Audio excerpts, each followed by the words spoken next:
Hello hi buddies, welcome back to our channel BL buddies Telugu. ఇప్పుడు మనం love sea drama episode 2లో part 2కి వచ్చేసాం. ఎపిసోడ్ స్టార్ట్ చేయగానే మన మహాసముద్ర నడుచుకుంటూ అక్కడ ఉన్న వాళ్ళతో మాట్లాడుకుంటూ వస్తూ ఉంటాడు. బ్లూ కలర్ షర్ట్లో భలే ఉన్నాడు. అప్పుడే ఎక్కడికి పాము వచ్చి, ఆగనయ్య ఇంత పొద్దున ఎక్కడికి వెళ్తున్నా అని చెప్పని అడుగుతాడు. నా సంగతి పక్కన పెట్టు, కానీ నువ్వు నిన్న ఏ టైంకి వచ్చావురా అని చెప్పని అడుగుతాడు. నేనేం చేయాలో చెప్పు, నీ దగ్గర నాకేమో పని లేదు, నేను బార్లో వర్క్ చేయాల్సి వస్తుంది. అలాగే నిన్న రాత్రి చాలా తాగేశాను, రాత్రంతా ఒక్కటే వామిటింగ్స్ అని చెప్తాడు. సరే వెళ్ళైతే రెస్ట్ తీసుకో, నేను వెళ్ళాలి అంటూ వెళ్ళబోతుంటాడు. వెళ్తున్న తనను ఆపి, కొత్తగా వచ్చిన హ్యాండ్సమ్ గురించి నువ్వు ఇది విన్నావా? లాబీలో ఉన్న స్టాఫ్ అందరూ తన గురించే మాట్లాడుకుంటున్నారు. అదేంటో తెలుసా? అతను ఒక కోటీశ్వరుడు కొడుకని, అలాగే ఇంకొంతమంది తను బ్రేక్ అయిన హార్ట్ని సర్చ్ చేసుకోవడానికి ఇక్కడికి వచ్చాడని, అంతేకాకుండా ఇంకొంతమంది అయితే తన మీద బెట్టింగ్ కూడా స్టార్ట్ చేశారని చెప్తాడు. అవునా, దేని మీద రానగానే అతన్ని ఎవరు పడేస్తారని చాలామంది ఆ ఛాన్స్ కోసమే వెయిట్ చేస్తున్నారు. ఒకవేళ లక్కీ అయితే తనని పెళ్లి చేసుకొని రిచ్ అయిపోవచ్చు అని కూడా అనుకుంటున్నారు. నీకు తెలుసా, రిసెప్షనిస్ట్ కూడా ఇంట్రెస్ట్ చూపిస్తుంది. అయినా అంత అందమైన అబ్బాయిని, అందులో రిచ్, ఎవరు వదులుకుంటారు చెప్పు అని అంటాడు. దాంతో ముట్ నవ్వుతూ, నాకు డౌటే, తోంగ్రాకి ఇంట్రెస్ట్ లేదు అని అంటాడు. దాంతో పామ్ డౌట్గా చూస్తాడు. ముట్ కవర్ చేస్తూ, సరే సరే ఇంకేంటి, దేని మీద బెట్ వేశారు అని చెప్పని అంటాడు. అప్పుడు పామ్, అంటే నువ్వు ఇంకా గెస్ట్ అనగానే ముట్ సాక్స్ తీసుకొని అక్కడి నుంచి వెళ్ళిపోతుంటాడు. రేయ్ ఏదో ఒకటి చెప్పురా, అప్పుడే నేను రైట్ బెట్ వేయగలను. రేయ్ ఏదో ఒకటి చెప్పు, కనీసం నా స్నాక్స్ అయినా ఇచ్చి వెళ్ళు అంటూ అసలు ఏమైంది వీడికి అనుకుంటాడు. సీన్ కట్ చేస్తే అందంగా రెడీ అయ్యి పర్ఫ్యూమ్ సెలెక్ట్ చేసుకొని స్ప్రే చేసుకుంటూ ఉంటాడు. అమ్మాయికి ఏ మాత్రం తీసిపోడు, సూపర్ క్యూట్గా ఉంటాడు మన ర్యాక్. నడుచుకుంటూ వస్తూ ఉండగా బట్ అమ్మాయిలతో నవ్వుతూ మాట్లాడడం చూస్తాడు. అప్పుడే అక్కడికి రిసార్ట్ స్టాఫ్ వచ్చి, అలా చూడు మహాసముద్ర అమ్మాయిలతో ఎలా ఫ్లర్ట్ చేస్తున్నాడో అని చెప్పి మాట్లాడుకుంటారు. తన పేరుకు తగ్గట్టే హాట్గా స్వీట్గా ఉంటాడు అనగానే, హే నువ్వేమంటున్నావు, నన్ను కూడా చూడు, నేను కూడా తనకన్నా హాట్గానే ఉంటా అంటూ జెలస్ ఫీల్ అయిపోతూ ఉంటాడు ఒక్కొక్కడు. అదంతా విన్న ర్యాక్ కోపంగా చూసి మహాసముద్రకి 45,000 పంపించి, నాకు షేర్ చేసుకోవడం అంటే నచ్చదు అని అక్కడికి వెళ్ళి వాళ్ళతో స్టైల్గా హే గర్ల్స్ అని చెప్పి మన ముద్దుకి ముద్దు ఇచ్చి హీఈస్ మైన్ అని చెప్పి షర్ట్ పట్టుకొని అక్కడి నుంచి లాక్కెళ్తాడు. మన మహాసముద్ర నవ్వుకుంటూ వస్తుంటే, డబ్బు చూడగానే నీకు పిచ్చిలేసిందా అని అంటాడు ర్యాక్. నాకు పిచ్చిలేవలేదు, మా ఓనర్కి పిచ్చి వాళ్ళతో పడుకోవడం అంటే నచ్చదు అని అంటాడు. అప్పుడు ర్యాక్, చూడు నిన్నేం చూసి జెలస్ అవ్వట్లేదు, నువ్వు ఎవరు నచ్చితే వాళ్ళతో డేటింగ్ వెళ్ళొచ్చు, ఎవరితో కావాలంటే వాళ్ళతో పడుకోవచ్చు, కానీ ఒక్కసారి నేను నీకు పే చేస్తే నువ్వు నా వాడివే అంతే అని అంటాడు. దానికి ముట్ నవ్వగానే మొహం తిప్పుకొని, నాకు ఆకలిస్తుంది, నాకు ఈ రిసార్ట్లోని ఫుడ్ తిని బోర్ వచ్చింది, ఇక్కడ ఫుడ్ డెలివరీ కూడా లేదు, నాకు బైక్ నడపడం రాదు, నన్ను తినడానికి బయటకు తీసుకెళ్ళు అని చెప్పని అడుగుతాడు. బట్ సరే నాకు మంచి ప్లేస్ తెలుసు, నేను అక్కడికి తీసుకెళ్తాను అని అంటాడు. సరే పద, ఏ బైక్ అని అంటాడు. ఆగు అని చేపట్టుకొని, నేను నిన్ను అక్కడికి తీసుకెళ్తాను, కానీ బిల్ మాత్రం నన్ను కట్టమని చెప్పొద్దు, నువ్వే తింటావు కాబట్టి నువ్వే పే చేయాలి, ఓకేనా అని అంటాడు. నాకు తెలుసు, నా ఫుడ్ కాబట్టి నేనే బిల్ కడతా, ఎందుకు ఇంతకుముందు నిన్ను ఎవరైనా కట్టమని ఫోర్స్ చేశారా అని చెప్పని అడుగుతాడు. అడిగిన దానికి సమాధానం చెప్పకుండా, ఒక్కోసారి నువ్వు చాలా చాలా క్యూట్గా ఉంటావు అని చెప్పి బైక్ దగ్గరికి వెళ్ళి త్వరగా రా అని చెప్పని పిలుస్తాడు. ర్యాక్కి హెల్మెట్ పెట్టి కంఫర్ట్గా ఉందా అని చెప్పి బైక్ మీద తీసుకెళ్తాడు. ర్యాక్ ఫస్ట్ టైంలో కాకుండా చాలా ఎంజాయ్ చేస్తూ ఉంటాడు. మొత్తానికైతే రెస్టారెంట్కి అయితే వస్తారు. ర్యాక్ బైక్ దిగకుండా అలానే కూర్చుంటాడు. ఏంటి నువ్వు దిగవా అని చెప్పి బైక్ దిగి, ఇక చాలా వేడిగా ఉంది, ఏంటి నువ్వు దిగవా అని చెప్పని అడుగుతాడు. ర్యాక్ ఇబ్బంది పడుతూ, నొప్పిగా ఉంది అని అంటాడు. ఏంటది, ఏం వస్తుంది అని చెప్పని అడుగుతాడు మనము. దాంతో ర్యాక్ చేయి మీద కొట్టగానే, నన్నెందుకు కోప్పడుతున్నావు అనగానే, ఎందుకంటే నాకు నొప్పిగా ఉంది అని అంటాడు. మళ్ళీ అసలు ఏం నొస్తుంది నాతో చెప్పు అనగానే కోపంగా, ఇంకేముంటుంది, అదే ఇదంతా నీ తప్పే, నువ్వు నాతో చెప్పనే లేదు, బైక్ మీద వస్తే ఇంత నొప్పిగా ఉంటుందని చెప్పి అనగానే మహాసముద్ర క్యూట్గా నవ్వుతూ లిప్స్ మీద కిస్ ఇస్తాడు. రాక్ షాక్ అయ్యి అలానే చూస్తుంటాడు. బట్ నవ్వుతూ మరి నిన్నెవరు ఇంత క్యూట్గా ఉండమన్నారు అని చెప్పి సౌత్ అండ్ థాయిలో అని అంటాడు. అది రాక్కి అర్థం కాక ఏమన్నావు నువ్వు అని చెప్పి దిక్కులు చూసి ఒక అబ్బాయిని కిస్ చేసుకోవడం ఎవరైనా చూస్తారన్న భయం లేదా నీకు అని చెప్పని అడుగుతాడు. దానికి మహాసముద్ర మరి నీకు భయం లేదా ఒక అబ్బాయిని హక్ చేసుకోవడం ఎవరైనా చూస్తారని అని అంటాడు. దానికి రాక్ లేదు, నేనేం చేస్తున్నానో నాకు తెలుసు, అది పక్కన పెడితే నేను నిన్ను ఫస్ట్ అడిగాను ఎందుకంటే ఇది నీ హోమ్ టౌన్ కదా అని అంటాడు. దానికి మహాసముద్ర నేను కూడా వేరే వాళ్ళు ఏం ఆలోచిస్తారో పట్టించుకోను, హే ఇప్పుడు నా మీద ఇంట్రెస్ట్ వచ్చిందా నీకు అని అనగానే రాక్ మహాసముద్రని ఇందాక ఏం చెప్పావు అని చెప్పని అడుగుతాడు. దానికి నేను చెప్పింది ఏంటంటే ఈరోజు రాత్రికి నేను ఇంకొంచెం జెంటిల్గా ఉంటానులే అని చెప్తాడు. అలా అనగానే రాక్ బైక్ దిగి నడుచుకుంటూ వెళ్ళిపోతాడు. అప్పుడే పామ్ అక్కడి నుంచి వచ్చి నాకు తెలుసు మా అన్న దగ్గర నుంచి ఎక్స్పెక్ట్ చేయండి ఏముంటుంది అని చెప్పి సౌదర్న్ లాంగ్వేజ్లో వాళ్ళ అన్న చెప్పింది చెప్తూ దాని అర్థం జెంటిల్గా ఉండడం కాదు, దాని అర్థం నిన్ను ఇంత క్యూట్గా ఎవరు ఉండమన్నారు అని. వాట్ ఏ స్వీట్ టాకర్, మొత్తం మీద బెట్ అయితే నేనే గెలవబోతున్నా, ఆ డబ్బులతో నేను ఏం చేయాలి అని అనుకుంటాడు. సీన్ కట్ చేస్తే రాక్ అక్కడ ఉన్న ఫిష్లని చూస్తూ ఎంజాయ్ చేస్తూ వాటితో మాట్లాడుతూ ఉంటాడు. బుత్ రాగానే మాట్లాడడం అయిపోయిందా అనగానే నేను జస్ట్ విలేజర్స్ కోసం మాట్లాడా, అలాగే నెక్స్ట్ వీక్ కమ్యూనిటీ ఈవెంట్ ఉంది, సరే పద వెళ్ళి తిందాం అంటూ చేయిస్తాడు. చేయి పట్టుకొని ర్యాక్ పైకి లేవగానే పామ్ పీ బోట్ అని చెప్పి పిలుస్తూ వచ్చి ర్యాక్ని చూసి హే హ్యాండ్సమ్ బ్రో నన్ను గుర్తుపట్టావా అని చెప్పని అడుగుతాడు. ర్యాక్ గుర్తుపెట్టి hey treasure of the island అని అంటాడు. అవును నేను చెప్పే కదా treasure of the island, hey చూస్తుంటే నా ఎఫర్ట్స్ ఏం వేస్ట్ కాలేదు అనిపిస్తుంది, మీరిద్దరు కలిసే ఉన్నారు, అప్పుడు నాకు అనిపించింది నీకు ఇంట్రెస్ట్ లేదని, కానీ ఇద్దరు చేతులు పట్టుకుంది చూస్తూ ఇప్పుడు ఏమనుకుంటున్నావు మా అన్నయ్య గురించి, నిజంగానే స్పెషల్ కదా అని అంటాడు. దాంతో ర్యాక్ ముచ్చేయిని గట్టిగా విసిరేస్తాడు. మహాసముద్ర నవ్వుతూ నాకు చాలా స్కిల్స్ ఉన్నాయని నేను చెప్పుకోవడం కాదు, నువ్వేమనుకుంటున్నావు అని చెప్పని అడుగుతాడు. ర్యాక్ కోపంగా నేను ఇక్కడ ఉన్న వాళ్ళందరితో చెప్తాను నువ్వు నీ తోక కలిసి టూరిస్టులు అందరినీ మోసం చేస్తున్నారని అంటాడు. దానికి దేనికోసం, ఓ ట్రెజర్ ఆఫ్ ది ఐలాండ్ గురించా, నిన్నేం కొనుక్కోమని ఫోర్స్ చేయలేదు కదా అని అంటాడు. దాంతో ర్యాక్ కోపంగా చూస్తుంటాడు. నేను నీకు చెప్పడం బెటర్ అని అనుకుంటున్నాను అనగానే నాకేం వద్దు అని అంటాడు. కానీ నేను చెప్పేది విను అనగానే నాకు వినాలని లేదు అని అంటాడు ర్యాక్. సరే అయితే నాకు నేనే చెప్పుకుంటా అంటూ నేను ఒప్పుకుంటా, నేనే పామ్కి నా కోసం అడ్వర్టైజ్ చేయమని డబ్బులు ఇచ్చాను అని అంటాడు. చూసావా నాకు తెలుసు, నేను రిసార్ట్ మేనేజర్తో చెప్తాను నువ్వు నీ తమ్ముడు కలిసి గెస్ట్లను మోసం చేస్తున్నారని అంటాడు.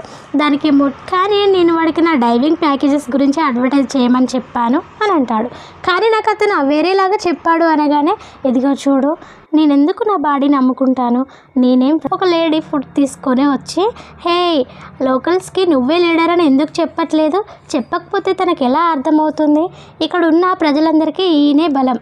కానీ చాలామంది ఇతన్ని చూసి హేళన చేస్తుండేవారు, కానీ ఇప్పుడు ఇతన్ని చూడు అన్ని ఫారిన్ లాంగ్వేజెస్లో ఫ్లూయెంట్గా మాట్లాడతాడు, గొప్ప గొప్ప రిసార్ట్ వాళ్ళు కూడా ఇతనితో మాట్లాడాలని అనుకుంటారు, అలాగే నాకు ఈ ప్లేస్ కూడా వీడి వల్లే వచ్చింది అని అంటూ చెప్తుండగా నేనెప్పుడు నీకు హెల్ప్ చేశాను, అదంతా నువ్వే చేసుకున్నావు, నేను అందులో చేసింది ఏం లేదు అని అంటాడు. దాంతో అంటే రే పిల్ల వెదవా నా పొగడ్తలన్నీ గాల్లో కలిపేశావు కదా, నువ్వు ఎప్పుడు ఇలానే చేస్తూ ఉంటావు అని చెప్పి తిడుతూ అక్కడి నుంచి వెళ్ళిపోతుంది. ర్యాక్ నవ్వుతుండడం చూసి ఏమైంది నువ్వు నన్ను అలా చూస్తున్నావంటే నువ్వు నాకు పడిపోయావా అని చెప్పని అడుగుతాడు. ర్యాక్ టెన్షన్ పడుతూ వాటర్ తాగి పక్కకు చూడగానే అక్కడ కొన్ని బోట్స్ కనిపిస్తాయి. అక్కడున్న బోట్స్ అన్ని ఫిషింగ్ బోట్సేనా అని చెప్పని అడుగుతాడు. అవును అదిగో ఎదురుగా ఉన్న బోట్ చూడు అది మా నాన్నగారిది అని చెప్తాడు. నీ బోటే అనొచ్చుగా అని అంటే లేదు అది నాది కాదు మా నాన్నది అని అంటాడు. అందులో తేడా ఏముంది అనగానే ఉంటుంది, ఎందుకంటే మా నాన్న ఎప్పుడూ నాతో బంధం తెంచుకున్నాడు, మా నాన్న నేను సరిగ్గా మాట్లాడుకున్నదే లేదు, ఒకరోజు నన్ను ఇంట్లో నుండి గెంటేశాడు, సో నేను ఇంట్లో నుంచి వచ్చేసాను, మళ్ళీ తిరిగి వెళ్ళనే లేదు అని చెప్తాడు. దానికి ర్యాక్ హే ఏంటి నువ్వు జోక్ చేస్తున్నావు కదా అని అంటాడు. హే నేనెందుకు చేస్తా చెప్పు, ఈ ఐలాండ్లో ఉన్న ఎవరినైనా అడుగు, అందరికీ తెలుసు దానికోసం. అప్పుడు నాకు 15 years ఉంటాయి అనుకుంటా అని అంటాడు. ఏంటి 15 yearsా? మరి నువ్వు ఎలా బ్రతికావు అని అంటాడు. నేను మా అత్త దగ్గరికి వెళ్ళిపోయాను. నాకు ఏ పని దొరికితే ఆ చేసేవాడిని. చెప్తే నమ్మవు కానీ ఐలాండ్లో ఉన్న ప్రతి ఒక్క పని నేను చేశాను. ఎవరు డబ్బులు ఇచ్చినా వాళ్ళకి ఆ పనులు చేసే పెట్టేవాడిని అని చెప్తాడు. దానికి ర్యాక్, మరి తిరిగి ఇంటికి ఎందుకు వెళ్ళలేదు అని చెప్పని అడుగుతాడు. దానికి ఎందుకంటే మా నాన్న మాట మీద నిల్చునే వ్యక్తి, నేను కూడా ఆయన కొడుకునే కాబట్టి ఆయన దగ్గర నుంచి వచ్చిన పోలిక అది మాత్రమే అని చెప్పని అంటాడు. ర్యాక్ దీనంగా చూస్తూ ఉంటాడు. ర్యాక్ చేయి పట్టుకొని, నన్ను చూస్తుంటే పాపం అనిపిస్తుందా అని చెప్పి, లేదంటే అలా ఉండను, కానీ నేను ఒకటే చెప్పగలను, నన్ను నేను చూసుకొని ఎప్పుడూ బాధపడలేదు. మరి నీ సంగతి ఏంటి, నీకు నన్ను చూస్తే జాలేస్తుందా అని చెప్పని అడుగుతాడు. దానికి ర్యాక్ లేదని చెప్పగానే నవ్వుతూ థ్యాంక్స్ చెప్తాడు. సరే కానీ నీ సంగతి ఏంటి, నువ్వెందుకు రైటర్ అయ్యావు అని చెప్పని అడుగుతాడు. ర్యాక్ ఆలోచించి, ఎందుకంటే ఫన్గా ఉంటుంది కాబట్టి అని చెప్తాడు. అంతేనా అనగానే ఫస్ట్లో ఫన్గా ఉండేది అనగానే, మరి ఇప్పుడు ఎలా ఉంది అని అడుగుతాడు. నేను రాయడం స్టార్ట్ చేసినప్పుడు నేను జస్ట్ నాలా ఆలోచించే వాళ్ళకే షేర్ చేద్దాం అనుకున్నా, కానీ రోజు రోజుకి చదివే వాళ్ళు ఎక్కువైపోయారు. దాంట్లో కొంతమంది తప్పులను వెతకడం స్టార్ట్ చేశారు. ఈ క్యారెక్టర్ ఎందుకు ఇలా చేశారు, వాళ్ళు ఎందుకు ఇలా ఉన్నారు, ఎందుకు ఎందుకు ఎందుకు అని ఎలా అంటే ఫ్యాంటసీ వరల్డ్లో డ్రాగన్స్ ఎందుకు ఉన్నాయి అని చెప్పి అడిగినట్టుగా. ఎందుకంటే ఏం చెప్తాం, అదే ఫ్యాంటసీ వరల్డ్, ఖచ్చితంగా డ్రాగన్స్ ఉండాల్సిందే కదా అని చెప్తూ ఇల్లాజికల్ థింగ్స్ అనేవి ఓన్లీ ఫిక్షనల్ వరల్డ్లోనే జరుగుతుంటాయి అని చెప్తాడు.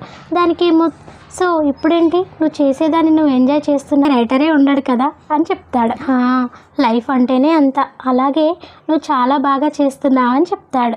ర్యాక్ అలానే చూస్తూ, ఇంతవరకు నాకు ఎవరు కాంప్లిమెంట్ ఇవ్వలేదు అని అంటాడు. మహాసముద్ర, సరే అయితే నేను ఇస్తాను అని అంటాడు. సీన్ కట్ చేస్తే మహాసముద్ర ర్యాక్ చెప్పింది గుర్తు చేసుకొని కానర్ బాయ్ ఫ్రెండ్ అయిన కోమ్కి, ర్యాక్ గారికి వర్క్లో ఏమైనా ప్రాబ్లమ్స్ ఉన్నాయా అని చెప్పి మెసేజ్ చేస్తాడు. కోమ్ వెంటనే, నాకు ఐడియా లేదు, కానర్ వర్క్లో ఏం లేదనే చెప్పాడు అని చెప్పి రిప్లై ఇస్తాడు. మరి ఇంకేంటి, దేంట్లో ప్రాబ్లం అని చెప్పని అడుగుతాడు. ర్యాక్ వర్క్ అంతా బాగానే చేసుకుంటాడు, కానీ తనకి ఇంకేవో ప్రాబ్లమ్స్ ఉన్నాయని చెప్పి కానర్ చెప్పాడు, ఇంకేం లేదు అని అంటాడు.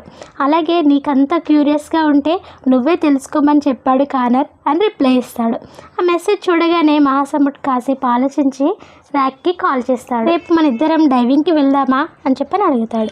సీన్ కట్ చేస్తే ర్యాక్ హ్యాపీగా నడుచుకుంటూ వస్తూ అక్కడ పాము కనిపించగానే డల్ అయ్యి ముట్ని పక్కకి పిలుచుకొని వచ్చి, వాడు ఇక్కడేం చేస్తున్నాడు అని చెప్పని అడుగుతాడు. నేను డైవింగ్కి వెళ్ళినప్పుడు నాకు అసిస్టెంట్ కావాలి బోట్ని హ్యాండిల్ చేయడానికి అని చెప్తాడు. దానికి ర్యాక్, కానీ వాడిని ఎందుకు తీసుకొచ్చావు అని అంటాడు. పామ్ నా కోసం వర్క్ చేస్తూ ఉంటాడు, వాడిప్పుడు ఓన్లీ పార్ట్ టైం జాబ్ చేస్తూ ఉంటాడు, కానీ బిజీ సీజన్స్లో ఎప్పుడు నాతోనే ఉంటాడు అని చెప్పగానే ర్యాక్ ప్యామ్ని చూస్తాడు. ప్యామ్ క్యూట్గా హాయ్ చెప్తాడు. మహాసముద్ర ర్యాక్ని పట్టుకొని, లేదంటే నువ్వు నాతో ఇంకేదైనా చేయాలనుకున్నావా, అందుకే వాడెందుకు వచ్చాడని అడుగుతున్నావా అని అంటాడు. ర్యాక్ ఆన్సర్ చెప్పకుండా లిప్స్ని కొరుక్కుంటూ ఉంటాడు. తన లిప్స్ని టచ్ చేస్తూ, అలా కొరుక్కోకు, నువ్వు అలా చేసే కొద్దీ నాకు అంతలా నిన్ను కిస్ చేయాలనిపిస్తుంది అని అంటాడు. ర్యాక్ టెన్షన్ అవుతూ చేయి తీసేసి అక్కడి నుంచి వెళ్ళిపోతాడు.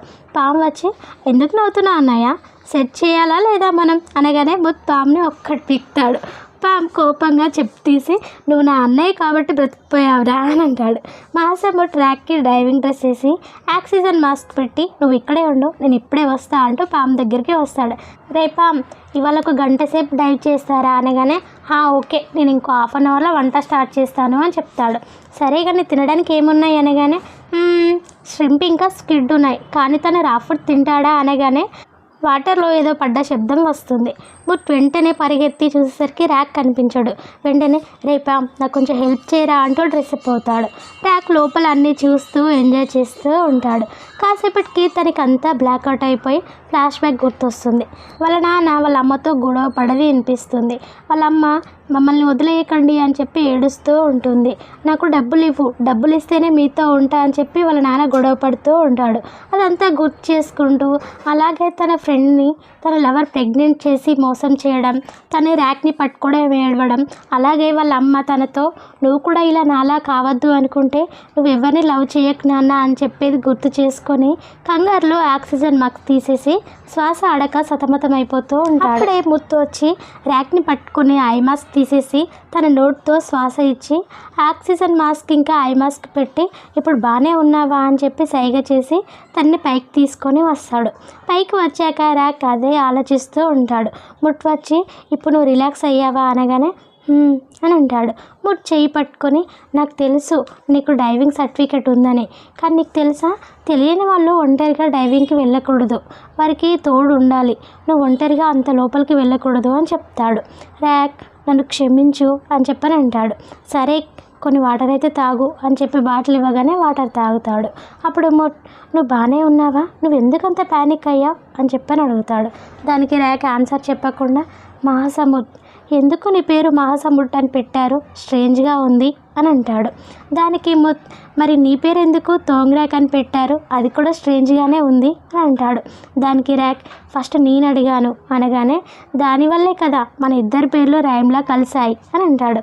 దానికి ర్యాక్ నువ్వు అసలు ఏమైనా తాయిలో ఫెయిల్ అయ్యావా, మన పేర్లేంటి కలవడం ఏంటి అనగానే నవ్వుతూ తోంగ్రాక్ అంటే ఖచ్చితంగా ప్రేమించడం, సో తోంగ్రాక్ మహాసముద్ర అంటే నువ్వు ఖచ్చితంగా నన్ను లవ్ చేయాలి అని అంటాడు.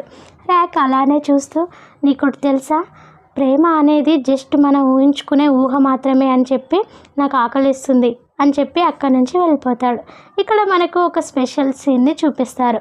ర్యాక్ లంచ్ చేసి వచ్చి ఎక్వేరియంలో ఉన్న ఫిష్లను చూస్తూ ఓ అది ఎక్కడికి వెళ్ళిపోయింది అంటూ వెతుకుతూ ఉంటాడు. అప్పుడే ముట్టు వచ్చి ఏం వెతుకుతున్నా అని చెప్పని అడుగుతాడు. ఇందాక ఇందులో ఒక ఆరెంజ్ కలర్ ఫిష్ ఉండేది కానీ ఇప్పుడు లేదు అని అంటాడు. ముట్టు నవ్వుతూ నువ్వు దాన్ని చూసావు అనగానే ఎక్కడా అని చెప్పి వెతుకుతూ ఉంటాడు. ఇందాక నువ్వు తిన్న సోమియం సూప్ బౌల్లో, అలాగే నువ్వు దాని టేస్ట్ కూడా బాగుంది అని చెప్పావు కదా అని అంటాడు. ర్యాక్ కోపంగా నువ్వు గుర్తు చేయాల్సిన అవసరం లేదు అని చెప్పి దండం పెట్టుకొని టేస్టీగా పుట్టినందుకు థ్యాంక్స్ అని చెప్తాడు. అప్పుడు మహాసముద్ర ఒకవేళ నేను టేస్టీగా ఉంటే నన్ను కూడా తింటావా అని చెప్పని అడుగుతాడు. లేదు అనగానే హో నిన్న లైఫ్ని నీకోసం సాక్రిఫైస్ చేసినా కూడా నువ్వు తినవా అని అంటాడు. దానికి ర్యాక్ దానివల్ల నువ్వు చావాల్సి వస్తుంది, అందుకే నేను తినను అని చెప్పి అక్కడి నుంచి వెళ్ళిపోతాడు. బోత్ నవ్వుతూ చూస్తూ ఉంటాడు. ఇంతటితో ఎపిసోడ్ని ఏం చేస్తారు. ఆల్ రైట్ గైస్, నెక్స్ట్ ఎపిసోడ్లో కలుసుకుందాం. Until then bye bye, see you, Tata.